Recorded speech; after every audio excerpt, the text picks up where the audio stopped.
voo livre, stand-up paddle, rapel, motocross, skate, patins. Bom, que Mogi das Cruzes é uma cidade que respira radicalidade, você provavelmente já sabia. Mas que a cidade também é referência nas ultramaratonas, talvez seja novidade para você. Quem conta isso pra gente é o ultra triatleta Rafael Palmeiras. Bom, Rafael, começa primeiro explicando pra gente o que é essa Ultra King, essa maratona Ultra King, e qual a diferença dela para Ironman, que é a modalidade que você já participa há muito tempo. A prova Ultra King é a primeira vez que acontece no mundo. Ela é basicamente, são 515 quilômetros em 36 horas. Nunca foi feito no mundo essa prova. Qual a diferença dela para o Ironman ou para o Ultraman? O Ironman são 140,3 quilômetros em um dia. O Ultra King são 515. E a diferença para o Ultraman, que é a prova de 515 também, que o Ultraman é dividido em 3 dias. O primeiro dia você nada 10 quilômetros, pedala 146. O segundo dia você pedala 281. E o terceiro dia corre 84. No Ultra King eu tenho 36 horas corridas para fazer as mesmas distâncias sem parar. Então vão dar 10 de natação, 421 pedalando e 84 correndo. E como que é a sua preparação para participar, está sendo para participar dessa maratona especificamente? Na verdade, como é uma prova nunca feita, fica mais difícil de se montar um treino. O Ironman, já estou no meu terceiro Ironman, então é mais tranquilo. São treinos intensos, longos, com treinos de 8 horas, 9 horas. O Ironman que vai durar cerca de 11 horas ou 10 horas e meia, para acostumar com a ideia de ficar tanto tempo treinando, competindo. E quando que ocorre essa maratona, quando vai ocorrer? E como que chegou o convite para você participar dela? A prova vai ser dia 5 e 6 de outubro, na cidade de Badajoz, Espanha. O convite veio a partir da prova que eu fiz ano passado, do Ultraman México. Lá eu tive uma participação até que satisfatória, uma boa, fiquei em 12º geral da prova, apesar dos empecilhos anteriores.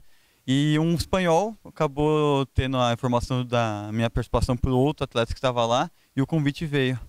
Então, eu fiquei sabendo que para participar dessa competição na Espanha, qual você foi convidado, eles te ofereceram hospedagem, estadia, mas tem alguns custos, e para isso você está lançando uma campanha, uma vaquinha virtual que o pessoal de casa pode participar e te ajudar a chegar lá, não é isso? Isso, houve o convite direto lá do Alberto, o organizador da prova.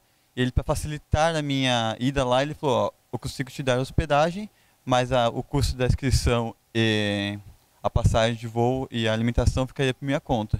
Daí estão fazendo essa vaquinha virtual aí para tentar arrecadar um dinheiro para facilitar um pouco a minha ida para a Espanha.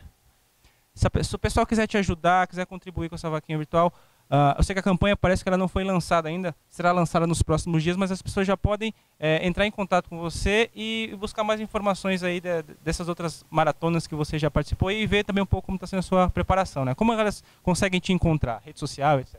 Isso, vai ser lançada hoje a campanha já no cartaz. E se quiser entrar em contato comigo, pode entrar pelo Facebook Rafael Palmeira ou no meu Instagram, que é Rafa_triatleta. Bom, Rafa, muito obrigado, boa sorte, e espero poder te entrevistar na volta aí, quem sabe com uma medalha, com um pódio, sei lá. Deus quiser. Obrigado.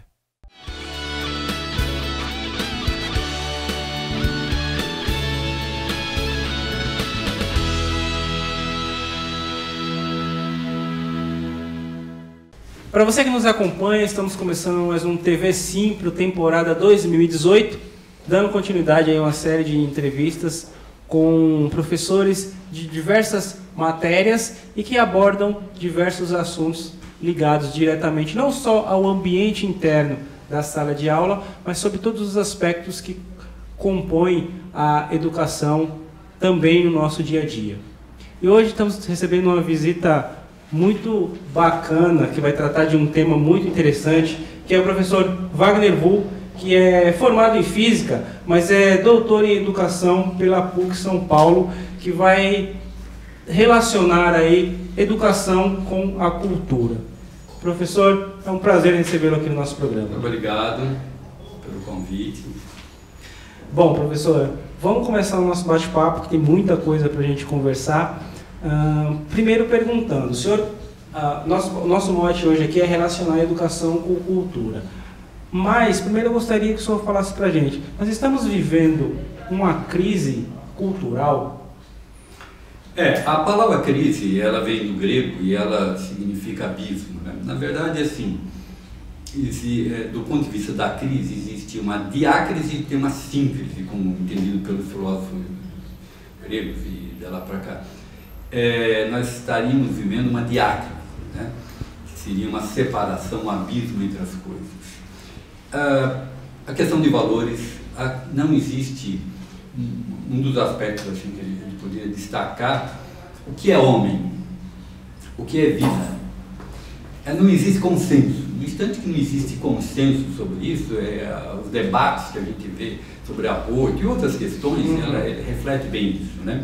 Então a gente está vivendo uma crise cultural, talvez uma crise cultural no âmbito da civilização ocidental moderna.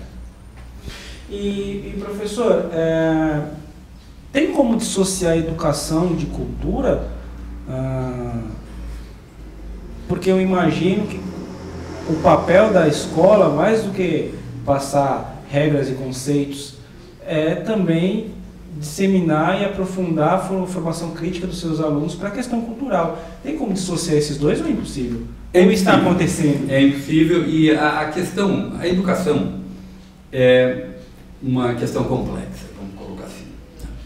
A educação não é uma coisa simples. Ela tem muitas implicações, daí é uma coisa com implicações, uma coisa complicada. Então, não existe, só para você ter uma ideia, não existe uma teoria de educação que dê conta de todos os aspectos educacionais. Não existe. Então, o estudo assim, da educação é composto, né, é um compósito, vamos dizer assim, uma composição de outras áreas. Então tem uma relação da educação com a psicologia, com a relação com o processo de ensino e aprendizagem, que seria o âmago, né, da questão educacional. Existe uma relação entre a educação e a sociedade, né? E dentro dessa relação da educação com a sociedade é que entra esse tema da cultura, né? A escola, vamos pensar assim na escolarização básica, né? Sim. A escola básica, que vai até o ensino médio aí, ela deveria formar o indivíduo para a cultura contemporânea, né? Sempre foi assim. Toda educação ela é voltada para uma formação cultural, desde sempre. Mas quando o senhor fala deveria, porque não acontece isso hoje? Infelizmente a educação, o meu doutorado eu visitei escolas para ver como é que estava o ensino de física, assim, para a formação cultural, focando assim a formação cultural científica, né? E realmente isso não está acontecendo, né? Quer dizer, esse analfabetismo que as pessoas falam aí, de não saber ler e escrever, ele é algo mais profundo. A pessoa passa pela escola, mas ele não entende minimamente as coisas para participar dos aspectos culturais da vida contemporânea, entendeu?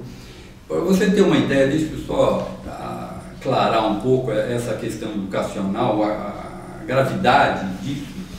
No início, meado do século XIX, 1800 e pouco, na Europa, os governos da época, eles tomavam como obrigação a escola básica, a formação básica, e era composta de ter o tripé, que era ler, escrever e contar.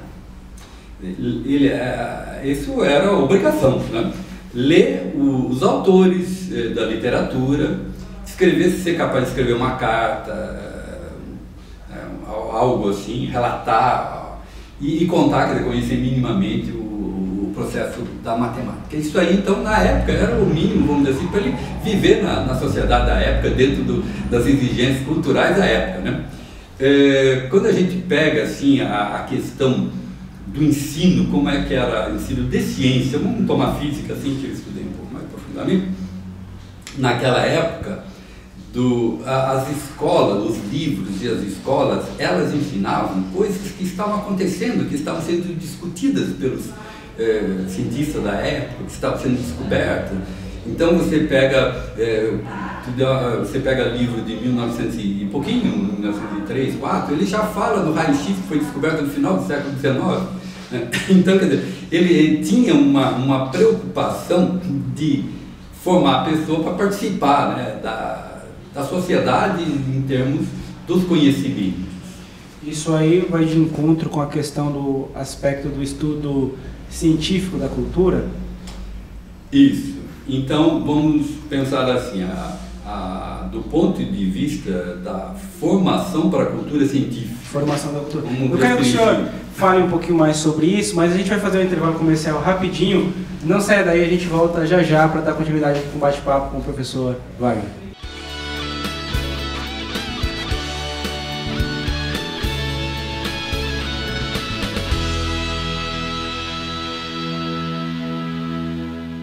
Professor, por meio do site do Simpro, você pode denunciar irregularidades.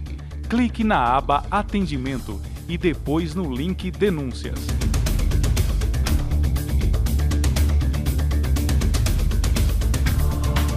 E a denúncia pode ser inteiramente anônima. Simpro Mogi e região, trabalhando por você.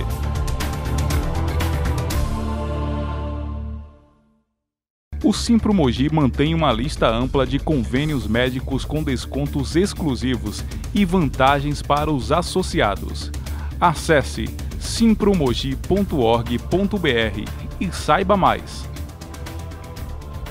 Simpro Mogi e região, trabalhando por você.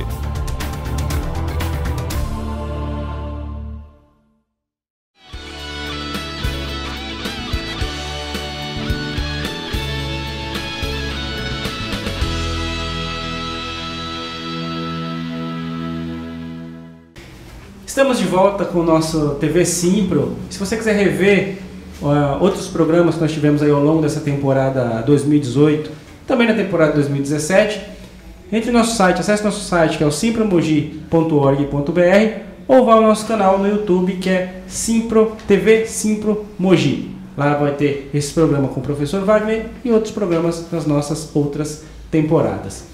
Bom, professor, acabamos o bloco anterior com o senhor me explicando um pouquinho sobre esse aspecto científico do estudo da cultura. Como que funciona isso? Explica pra gente. Então, a cultura, ela teria vários níveis. Existe uma cultura que é local. Antes disso, quer dizer, o significado de cultura. Cultura são aqueles conteúdos, vamos dizer assim, que são compartilhados dentro de uma comunidade, de uma sociedade, em vários âmbitos, de vários níveis aí. E dentro, então, desse aspecto, quer dizer, aquilo que acontece dentro de uma família, o que a pessoa pensa, isso não faz parte da cultura. A cultura tem, cientificamente falando, ela teria esse aspecto de compartilhamento, conteúdos compartilhados, que as pessoas pensam do mesmo jeito. E a cultura é tão interessante porque a gente nasce mergulhado dentro da cultura e a gente não tem consciência dela. Quando é que você passa a ter consciência da cultura? Quando você tem alguns elementos de crítica. E como é que você gera uma crítica? Você é capaz de ter uma crítica à sua cultura? Observando, estudando outras culturas.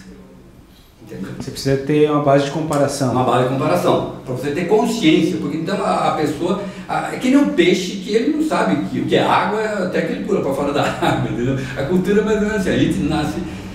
O nosso processo de pensamento, herança é cultural.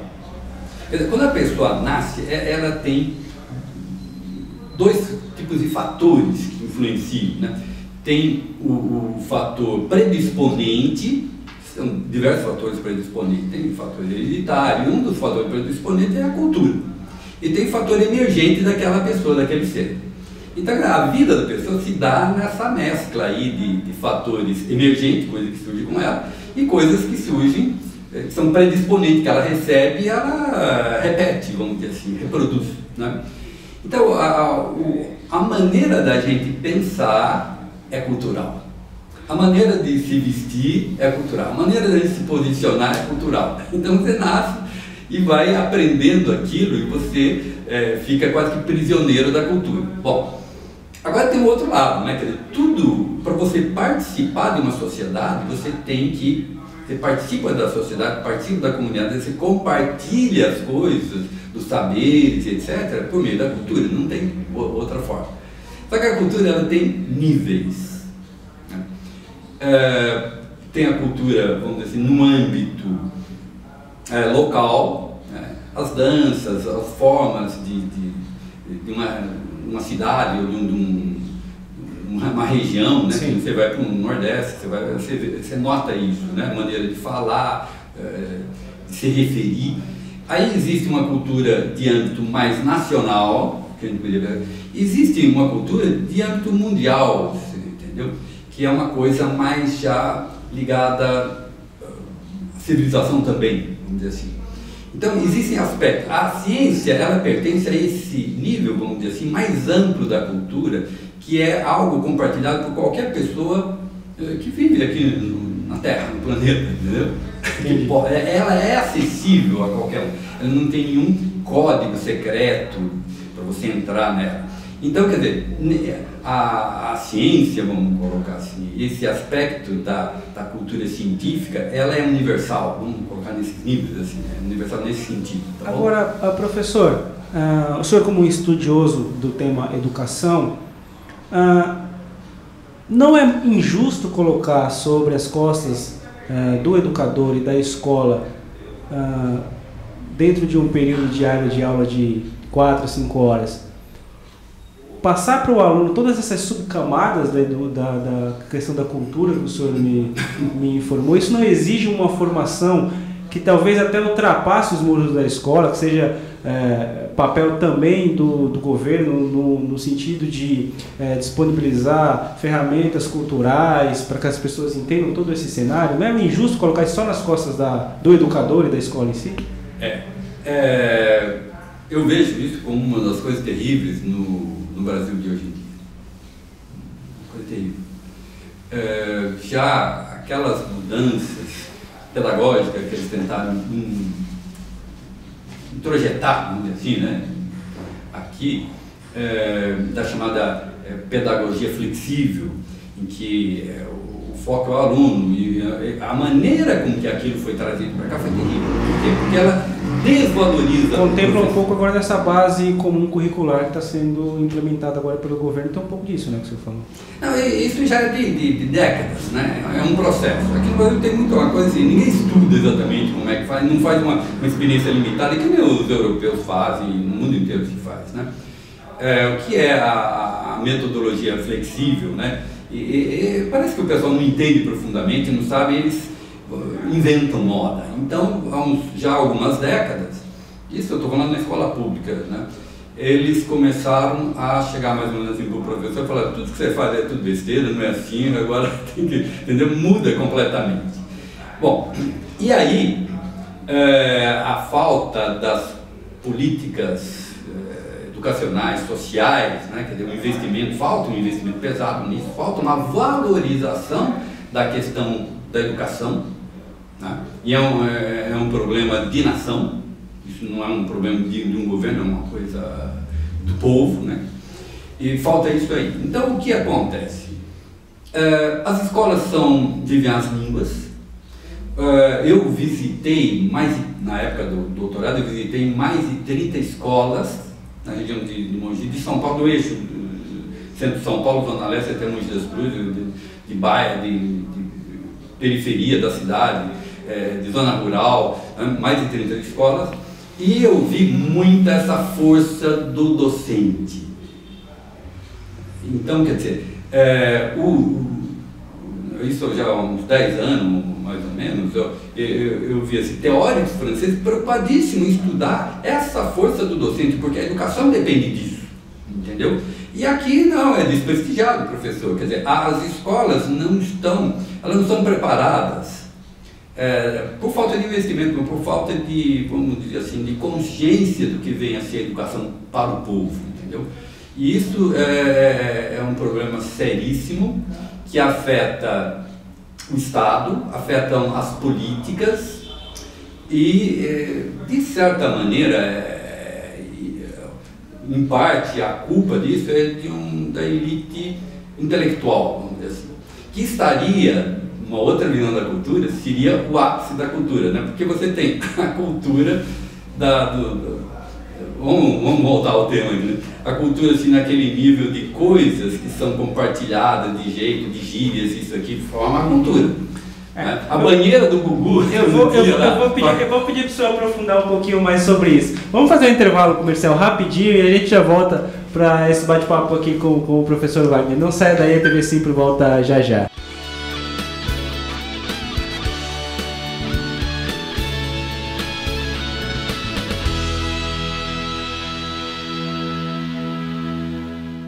Se você é professor do ensino privado em Mogi das Cruzes, sindicalize-se ao Simpro. Aqui, seus direitos são defendidos de verdade. Acesse o formulário em nosso site, simpromogi.org.br. Simpro Mogi e região, trabalhando por você.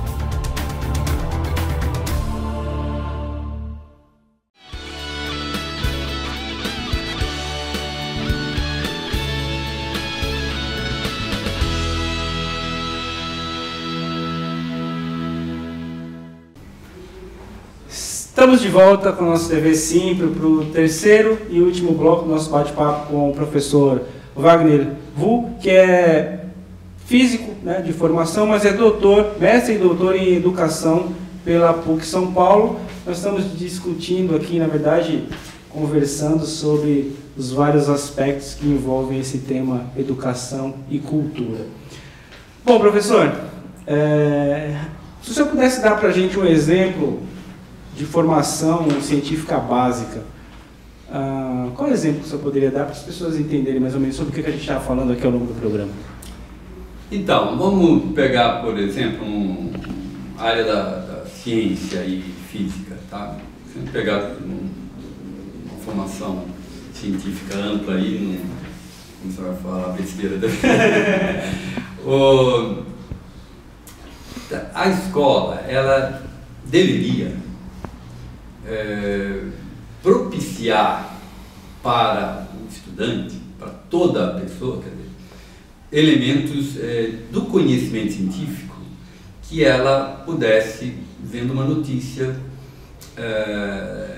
sobre um asteroide, vendo uma notícia sobre uma descoberta do átomo, sobre alguma coisa do Prêmio Nobel, e assim por diante, né?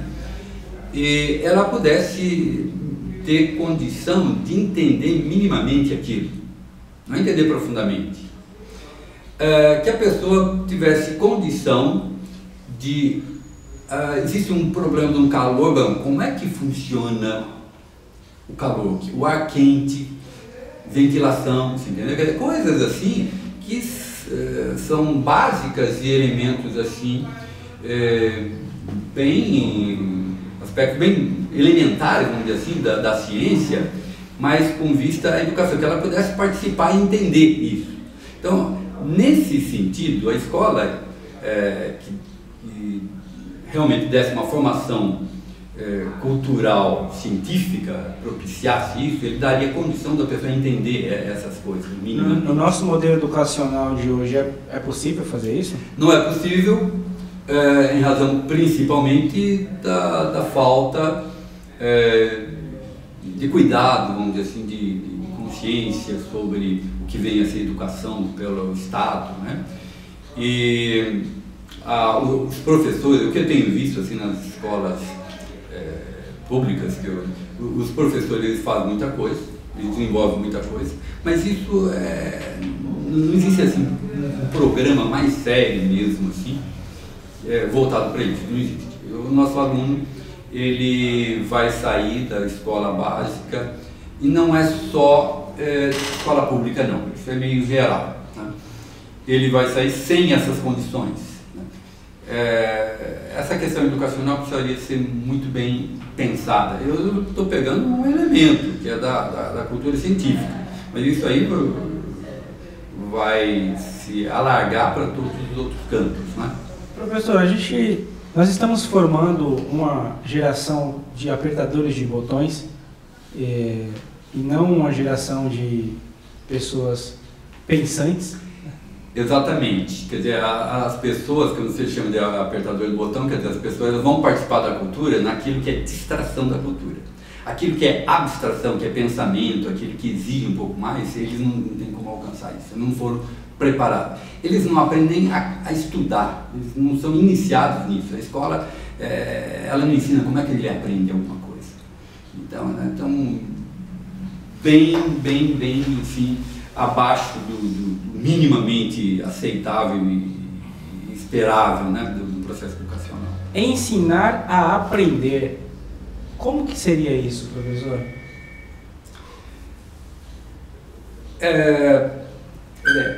Não é ensinar a aprender, é aprender a aprender. Entendeu? Quer dizer, a pessoa tinha que ter como é que se dá a aprendizagem? Como é que ele aprende alguma coisa? Então, a escola tinha que ensinar, antes ensinava, as pessoas tinham orientação, direta ou indiretamente, no processo de, eles acham, e é muito comum hoje em dia, ele acha que indo à escola, indo à aula, olhando a aula do professor, ele já fez a parte dele. Quer dizer, o que é o entendimento de um assunto, isso aí está se desvanecendo, vamos dizer assim, dos processos educacionais, né? Existe o que eu vi, assim, foi uma luta grande de professor, um empenho muito grande, né? E essa força, qualquer sistema educacional, isso é muito interessante, qualquer sistema educacional, seja até uma teoria educacional, ela tem que ter em mente qual o humano que ela quer formar. Que humano que você quer formar? Essa clareza não existe no país, por falta da nossa elite cultural, vamos dizer assim, que tinha que dar os rumos para eles. É isso, né? O brasileiro tem que ser assim, né? Nós queremos um humano desse jeito para a nossa nação, para o futuro. E a educação ser construída, ser bolada, vamos dizer assim, em cima desses elementos.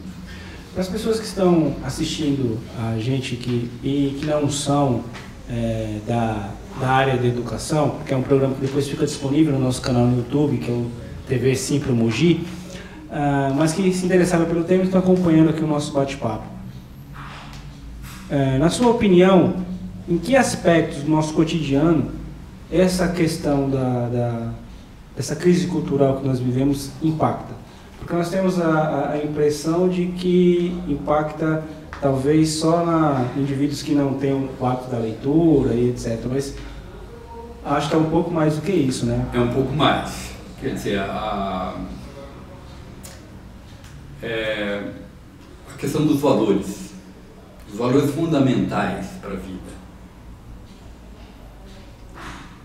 Quer dizer, essa questão, a crise cultural, ela afeta principalmente valores fundamentais, aquilo que é ser homem, o que é ser humano, o que é vida, o respeito pelo outro. O que é ser cidadão. O que é ser cidadão. Tá certo. Professor Wagner, foi um prazer conversar com o senhor. Infelizmente nosso tempo é curto e esse bate-papo aqui é o tipo de bate-papo que levaria horas de gravação, que depois nós estenderíamos aí para tomar um café na padaria e conversar mais horas e horas sobre isso. Espero que o senhor volte em outra oportunidade para que nós possamos conversar mais sobre isso e sobre outros temas que o senhor domina. Foi um prazer recebê-lo aqui no nosso TV Simpro. Muito obrigado pela participação, pelo convite e estou à disposição. Bom, e para você que nos acompanha, muito obrigado pela sua audiência. Nós estaremos de volta aqui na semana que vem. E se você quiser rever nossos programas anteriores, acesse o nosso site, que é o simpromogi.org.br, ou acompanhe nosso canal no YouTube, que é o Simpro Mogi no YouTube. Muito obrigado. Meu nome é Neto Vale. Vejo você na próxima semana. Tchau, tchau.